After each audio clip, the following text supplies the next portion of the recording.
Hello students, स्वागत है आपका मेरे इस यूट्यूब चैनल पर। आज हम इस NCERT chapter 1 IP class 11th का जो न्यू सिलेबस है 2020 इसके अकॉर्डिंग जो चैप्टर है आपका फर्स्ट एनसीईआरटी बुक में कंप्यूटर सिस्टम, इसका हम पार्ट 2 करेंगे। पार्ट 1 हम ऑलरेडी इससे पिछले वीडियो में कर चुके हैं डिस्कस। सेकंड वाला करते हैं इसका। देखिए जहाँ तक हमने इसमें देख लिया था इस चैप्टर में लास्ट वीडियो के अंदर, ये सब मैं आपको थोड़ा सा बताता हूँ कि चैप्टर 1 है ये कंप्यूटर सिस्टम का। इसमें अंदर कंप्यूटर सिस्टम क्या होता है, एएलयू यूनिट वगैरह, कंप्यूटर क्या होते हैं, इनपुट आउटपुट डिवाइसेस कौन सी होती है, इवोल्यूशन क्या रहा था उसका, ये सब हमने पिछली वीडियो में डिस्कस किया हुआ है। आप जो है मेरे चैनल पर जाकर उस वीडियो को देख सकते हैं अगर आपका स्किप हो गया है तो। इसके अलावा हमने यहाँ तक सारा ये कंप्यूटर मेमोरी कौन सी होती है ये सब हमने डिस्कस कर लिया था। आज हम सेकेंड पार्ट में बात करेंगे इसका data capturing and storage and retrieval. Data कैसे कैप्चर किया जाता है, स्टोर कैसे किया जाता है और रिट्रीवल कैसे किया जाता है। To process the data we need to first input और कैप्चर द डाटा। या तो हम डाटा को इनपुट करवाएंगे या कहीं से कैप्चर करेंगे। This is followed by storage in A file, यानी कि हमें इसके किसी फाइल में स्टोर करना पड़ेगा और एक data base so that it can be use in the future. हमें सेकेंडरी स्टोरेज डिवाइस में स्टोर करना पड़ेगा ताकि हम उसको फ्यूचर में यूज़ कर सके। When ever data is to be processed, it is first retrieved from the file। File से पहले से रिट्रीव किया जाएगा और या फिर डाटाबेस जैसे बहुत हमने MySQL में स्टोर कर रखा है उसे रिट्रीव करेंगे and so that we can perform further actions on it. अब देखिए इसमें डाटा कैप्चरिंग की बात की जा रही है। डाटा कैप्चरिंग क्या होता है? It involves process of gathering data, मतलब डाटा को लेना from the different sources of the digital form में जैसे भी था उसको आपको डाटा को आपने गैदर किया है, लिया है। गैदरिंग मतलब लेना कहीं से। डाटा में भी captured using keyboard barcode readers, मतलब बारकोड रीडर जैसे आपने देखे होंगे आपके बिग बाज़ार या और शॉपिंग मॉल्स में बारकोड रीडर्स होते हैं, उसके थ्रू बारकोड को रीड किया जाता है, वो भी कैप्चरिंग का काम करते हैं। ये शॉपिंग मॉल में आउटलेट्स में यूज़ होता है। देखिए इस टाइप की डिवाइस आपने ज़रूर देखी होगी जो बारकोड को कैप्चर करती है, तो दैट इज कैप्चरिंग डिवाइस। ठीक है। Remote sensors on earth orbiting satellites, मतलब अर्थ के जो ऑर्बिटिंग सैटेलाइट्स पे जो हमारे घूमते रहते हैं ऊपर स्पेस में, उसके अंदर भी ये डिवाइसेस, इस टाइप की डिवाइसेस यूज़ होते हैं कैप्चर करने के लिए। कमेंट स्पोर्ट्स और ओवर मल्टीपल सोशल मीडिया के अंदर बहुत सारे अवेलेबल होते हैं। Are also captured data as data sometimes heterogeneously among data sources makes data capturing एक कॉम्प्लेक्स टास्क। मतलब कभी कभी ऐसा होता है कि बहुत कॉम्प्लेक्स हो जाता है, बहुत मुश्किल टास्क लगता है ये, ठीक है, लेकिन इन डिवाइसेस की हेल्प से हम जल्दी से कर सकते हैं। अब आ रहा है data storage. It is a process of storing the capture data for processing later use करने के लिए हम डाटा को स्टोर करते हैं। नाउ डेज अगर हम इसमें देखें तो वेरी हाई रेट है इसका and therefore data storage has become a challenging task. However, to the decrease in the cost of the digital storage media devices की वजह से has helped in the specific। आजकल तो हार्ड डिस्क वगैरह बहुत सस्ती मिलती हैं, बहुत ज़्यादा TB की GB की मिल जाती हैं, तो इस वजह से जो है सस्ता पड़ता है ये। ठीक है, यहाँ पर देखिए आपका फिगर 1.7 आई थिंक ऊपर थी, इसमें सब डिवाइसेस हमें दे रखी है। ठीक है, अब नेक्स्ट देखते हैं इसमें।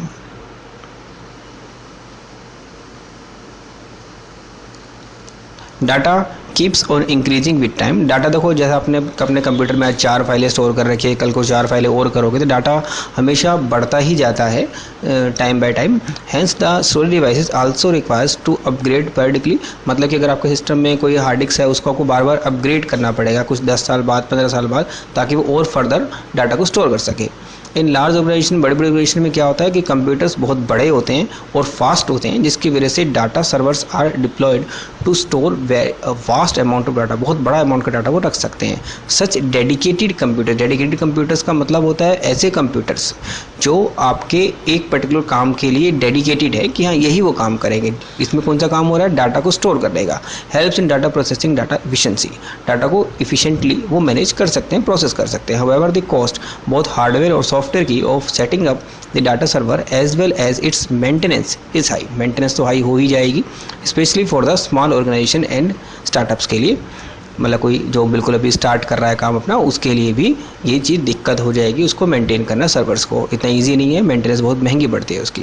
डाटा रिट्रीव, डाटा को रिट्रीव करना मतलब कि लेना। Fetching data from the storage devices for its processing as per the user requirement. हम एज ए यूज़र हैं, हमें किसी फाइल की ज़रूरत है, उस फाइल को हम ओपन करते हैं, that is called data retrieval. ठीक है। एज डाटाबेस ग्रो, डाटा बढ़ता रहेगा तो चैलेंज भी बढ़ता रहेगा। Involve in the search and retrieval of the data in accessible time.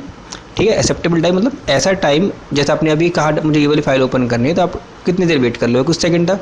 अगर वो 10 मिनट 15 मिनट वेट करवाएगा तो आपके लिए वो एक्सेप्टेबल नहीं होगा। ठीक है। आल्सो इंक्रीज बढ़ता रहेगा, जैसे जैसे आपका डाटा मान लो सपोज बढ़ता जाएगा तो उसके लिए उसको फाइल को रिट्रीव करने में भी टाइम बढ़ता रहेगा। Minimising the data access time is crucial for the faster data processing. अगर हम उसको मिनिमम, तो हर कोई चाहेगा आपने अभी फाइल ओपन करना चाहिए और विद इन सेकेंड वो ओपन हो जाए। ठीक है। लेकिन जब डाटा ग्रो होता है तब आपको इसमें दिक्कत आती है और वो स्लो बढ़ जाता है। नेक्स्ट देखते हैं data deletion and recovery. Data को डिलीशन कैसे करना, अगर डिलीट हो गया तो उसको रिकवर कैसे करना। मतलब बिगेस्ट थ्रेट, तो सबसे ज़्यादा थ्रेट मतलब कि एक तरह से हमारी प्रॉब्लम है इसके लिए कि वायरस टाइप की, with data digital data is to its deletion. अगर उसको हम डिलीट कर देते हैं, the storage devices can malfunctions और crash down resulting in the deletion of the storage. तो कभी कभी आपने देखा है कि आपकी हार्ड डिस्क क्रैश हो जाती है। जब हार्ड डिस्क क्रैश हो जाएगी डाटा आप रिकवर तो नहीं कर पाओगे, ये उस कंसेप्ट की बात हो रही है। Users can accidentally erase data, आपने गलती से फाइल डिलीट कर दी फ्रॉम स्टोरेज डिवाइस, और ए हैकर या मैलवेयर इस टाइप का वायरस होता है, या कोई हैकर है जिसने हैक करके कोई हिस्ट्री में डाटा को डिलीट कर दिया, इंटेंशनली जान के करना। ठीक है। डिलीटिंग डिजिटल स्टोर्ड डाटा, तो जो मैंने हाईलाइट कर रखा है यही मेन पॉइंट्स है। अगर आप इन्हीं को ध्यान रखोगे तो ये कंसेप्ट बाकी आप खुद भी एक्सप्लेन कर पाओगे एग्जाम में। Deleting digitally stored data means changing the details of the data at bit level. Bits level पे मतलब कि आपके हार्ड डिस्क के अंदर से बिट्स होती हैं जिसमें डाटा स्टोर होता है, उन सेक्टर्स को कहते हैं डाटा स्टोर। वहाँ पर अगर आपने कुछ मॉडिफिकेशन कर दिए तब ये दिक्कत आएगी, which can be very time consuming. Therefore when any data is simply deleted its address entry is marked as free. जब भी आप फाइल अपने हार्ड डिस्क से डिलीट करते हो तो वहाँ पर वो फ्री मार्क कर देता है कि हाँ ये फाइल, यहाँ पर ये वाला स्पेस आपका हार्ड डिस्क में फ्री हो गया, and that much space is shown as empty to the user without actually deleting. Actual में डाटा वहाँ से डिलीट नहीं होता है। हमने जब कोई फाइल डिलीट करी तो उतने पार्ट को कंप्यूटर का जो ऑपरेटिंग सिस्टम होता है वो ये मार्क कर देता है कि हाँ जी इतना स्पेस हमारा फ्री हो गया, एक्चुअल में डाटा अभी भी वहीं पे है। ठीक है। तो इस केस में डाटा रिकवरी इजी हो जाता है। In case data gets deleted accidentally और corrupted, there arises a need to recover the data. उस केस में आपको डाटा को रिकवर करना पड़ेगा। एक्सीडेंटली आपने बिट वाइज, देखो बिट लेवल पे अगर डिलीट किया है डाटा तब आपको बहुत दिक्कत आएगी रिकवर करने में। Recovery of the data is possible only if the content यानी कि memory space marked as deleted have not only overwritten by some other data। देखो अगर आपने मान लो सपोज उसको हमने देखा भी डाटा को फ्री कर दिया उसने वहाँ से, लेकिन एक्चुअल डाटा तो है ना। अब अगर आपने उस पर ओवर राइट कर दिया, मतलब और कोई नई फाइल आपने उस पर राइट कर दी है, तब तो डाटा रिकवरी पॉसिबल नहीं है। Data recovery is a process of retrieving deleted, corrupted and lost data. ये लाइन्स आपको जरूर लिखने एग्जाम में, मतलब डाटा रिकवरी पे क्वेश्चन आता है तो उस जो लॉस्ट डाटा हो गया, जो करप्ट हो गया, डिलीट हो गया, उसको रिकवर करना, that is data recovery. There are usually 2 security concerns associated with data recovery, data के रिकवर करने से रिलेटेड। One is its deletion by some unauthorise person और सॉफ्टवेयर, किसी ने अनऑथराइज पर्सन ने उसको डिलीट कर दिया है। These concerns can be avoided by limited access to data. अब उसको भाई आप अवॉइड करोगे, कैसे अवॉइड करोगे भाई? लिमिटेड कर दो एक्सेस, हर कोई एक्सेस ना कर पाए, या फिर पासवर्ड्स डाल दो, पासवर्ड भी डाल सकते हैं। यूज़र अकाउंट्स क्रिएट करके उन फाइल्स को दे देंगे भाई इन्हीं फाइल्स को एक्सेस कर पाएगा whenever possible. There is also an option to encrypting the files. What is encryption? Encryption का मतलब होता है डाटा को आपने डी कोड या कहते हैं इनकोडिंग कर दी, उसकी किसी और फॉर्मेट में कन्वर्ट कर दिया जो कि रीडेबल नहीं है, टू प्रोटेक्ट देम। अगर मान लो किसी की बात लग भी गया तब भी वो उसके लिए डाटा वो रीड नहीं कर पाएगा क्योंकि डाटा इनक्रिप्टेड फॉर्मेट में है, आप उसको ही रीड नहीं कर पाओगे, अनवांटेड मॉडिफिकेशन नहीं हो पाएंगे। The other concern is related to the unwanted recovery of data by unauthorise user या सॉफ्टवेयर। किसी, अब ऐसा भी हो सकता है कि भी किसी ने अनवांटेड, हम नहीं चाहते कि कोई इस डाटा को रिकवर करे, फिर भी किसी अनऑथराइज पर्सन ने उसको रिकवर कर लिया, Many a times we discard our old broken or malfunctioning storage devices without taking care of deleting data. कभी कभी क्या होता है, हमारा सिस्टम जब ऑब्सोल्यूट हो जाता है, हम उसको हटा देते हैं वहाँ से, हम कि हमारे इस्तेमाल के लिए नहीं है, तब क्या होता है हम उसको ध्यान नहीं देते कि हमारी हार्ड डिस्क में क्या डाटा है, उस केस में उसे डिलीट भी नहीं करते हैं, तो फिर कोई डाटा वो हमारा क्रिटिकल डाटा को रिकवर कर सकता है। आर्मी वगैरह में बहुत इस चीज़ का ध्यान रखा जाता है कि पूरा डैमेज करके सिस्टम को तब कहीं जाके आगे किसी को और को दिया जाता है, या उसको जो है मतलब एज ए स्पेयर निकाल दिया जाता है, ताकि उसका कोई आर्मी का डाटा या बहुत ही कोई क्रिटिकल डाटा है वो उसको इस तरीके से हटाया जाता है कि नेक्स्ट टाइम को इसको रिकवर ना कर पाए। We assume that the contents of deleted files are permanently remove. हमें ध्यान रखना जरूरी है कि वो परमानेंटली रिमूव की जा सके। However if these storage devices fall into the hands of the mischievous mango, मतलब कि ऐसे पर्सन जो उसका गलत इस्तेमाल कर सके, they can easily recover data from such devices, को रिकवर कर सकते हैं डाटा को। This poses a threat to the data confidentiality. Data आपका किसी और गलत बंदे के हाथ में चल जाएगा तो कॉन्फिडेंशियलिटी हो जाएगी। This concern can be mitigated by using proper tools to delete and or share data। अब इसके लिए टूल्स अवेलेबल होते हैं, ठीक है, प्रॉपर टूल्स होते हैं जिसके थ्रू हम डाटा को डिलीट कर सकते हैं, ठीक है, शेयर डाटा को। Before disposing of any old और फॉल्टी स्टोरेज डिवाइस को डिस्पोज करने से पहले आप डाटा को पूरा रिमूव कर दीजिए, ठीक है। अब देखिए इसमें नया कंसेप्ट है, चैप्टर में गिवन है, that is the softwares. Softwares क्या होते हैं बेसिकली, अभी तक हमने देखा hardware, that is the physical components, कि फिजिकल कंपोनेंट्स होते हैं वो तो भाई हम देख के छू के पता लगा सकते हैं, लेकिन हार्डवेयर के अलावा अगर हम सिस्टम में सॉफ्टवेयर नहीं डालेंगे तब हार्डवेयर क्या है, it is just a metal, उसका कोई इस्तेमाल नहीं है। Hardware needs to be operated by a set of instruction, उसको इंस्ट्रक्शन जब तक नहीं दोगे तब तक वो वर्क नहीं करेगा। These set of instructions are refer to as software, इसी को हम सॉफ्टवेयर कहते हैं। सॉफ्टवेयर के थ्रू ही हम कमांड्स देते हैं तभी वो हार्डवेयर हमारा वर्क होता है, otherwise it is just a metal, ठीक है। It is that component of a computer system which we cannot touch or view physically। देखो सॉफ्टवेयर को ना तो हम छू सकते हैं और ना ही फिजिकली उसका एहसास को पता लगा सकते हैं। It comprises of the instructions and data to be processed using the computer hardware, जो उसको प्रोसेस करता है। एक computer software and hardware complete any task together, मिलके ही बेसिकली कंप्यूटर में कोई भी काम सॉफ्टवेयर और हार्डवेयर दोनों मिलके ही करते हैं। This software comprise of set of instruction which on execution delivers the desired outcome, उसको एग्जीक्यूशन होने के बाद ही हमारा डिजायर्ड आउटकम आता है। इस केस में हम कह सकते हैं हमारा जो software is written for some computational purpose के लिए लिखा जाता है। जैसे फॉर एग्जांपल सॉफ्टवेयर हमारा ऑपरेटिंग सिस्टम कौन कौन से होते हैं, उबंटू लिनक्स वालों का ऑपरेटिंग सिस्टम है, विंडोज़ 7, 10 जो भी आप यूज़ करते हो, वर्ड प्रोसेसिंग जैसे फॉर एग्जांपल MS वर्ड होता है, ठीक है। इसके अलावा लाइक लिब्रे ऑफिस भी होता है, राइटर, ये आपका उबंटू लिनक्स के अंदर अवेलेबल होता है, और माइक्रोसॉफ्ट वर्ड आप यूज़ करते ही हो। फिर video player like VLC player आप लोगों ने कभी यूज़ किया होगा। फोटो एडिटर जैसे आप पेंट यूज़ करते हो, MS पेंट। इसके अलावा आप लिब्रे ऑफिस का ड्रा भी यूज़ कर सकते हो। इसमें आप एग्जाम्पल दे सकते हो, आप फोटोशॉप का दे सकते हो, ठीक है। A document or image stored on the hard disk or pen drive is referred to as a soft copy। soft copy क्या है, जो आपका डिजिटल फॉर्म में पेन ड्राइव या हार्ड डिस्क में अवेलेबल है। वंस प्रिंटेड, अगर आप उसको प्रिंट कर दोगे तो उस इमेज को हम हार्ड कॉपी कहेंगे, ठीक है। अब देखो यहाँ पे भी कंसेप्ट अच्छा दिया हुआ है कि hardware refers to the physical components of the computer system which can be seen and touch, उनको सी और टच हम कर सकते हैं। नीड ऑफ सॉफ्टवेयर, अब सॉफ्टवेयर की ज़रूरत क्यों होती है, देखो बिना सॉफ्टवेयर जैसे मैंने आपको ऊपर बताया अभी कि it is just a metal, कोई इसका यूज़ नहीं है।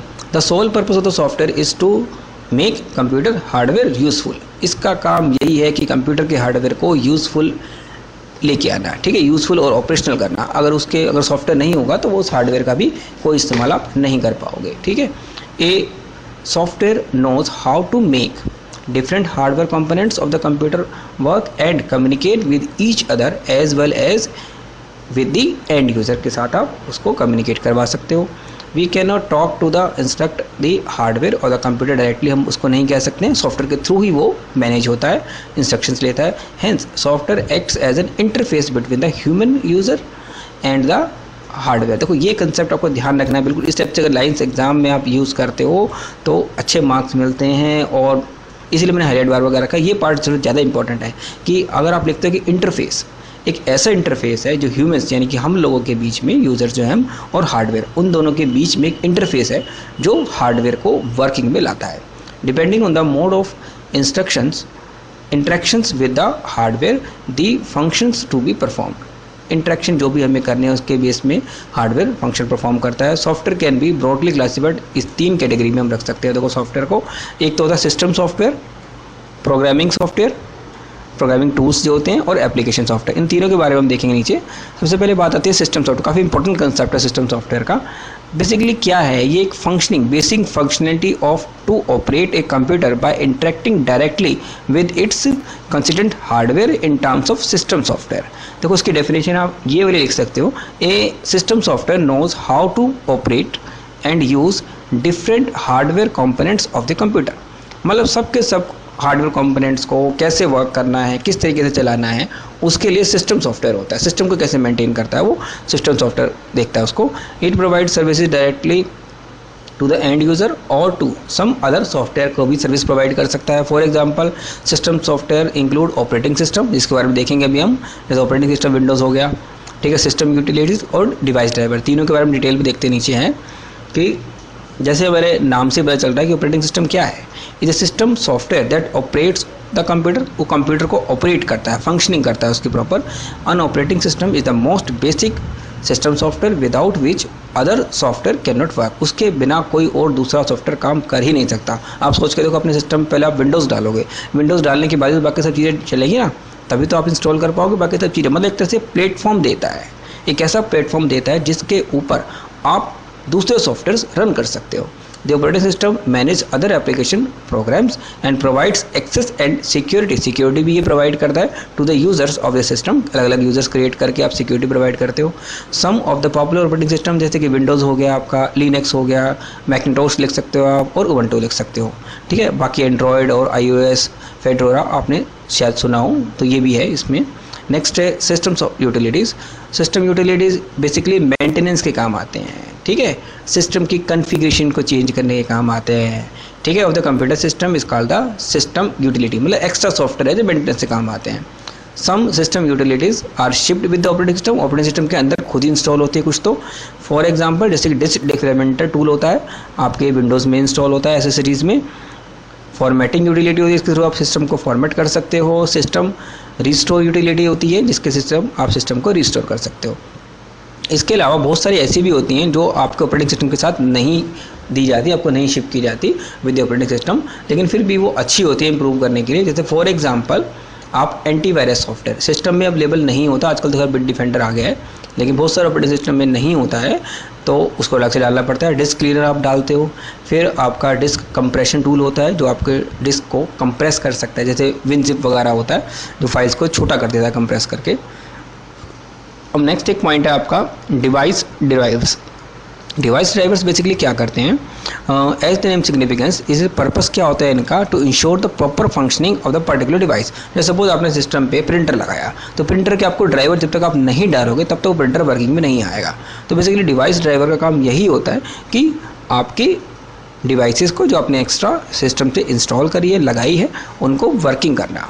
When it comes to the overall working of the computer system, the operating system does the work.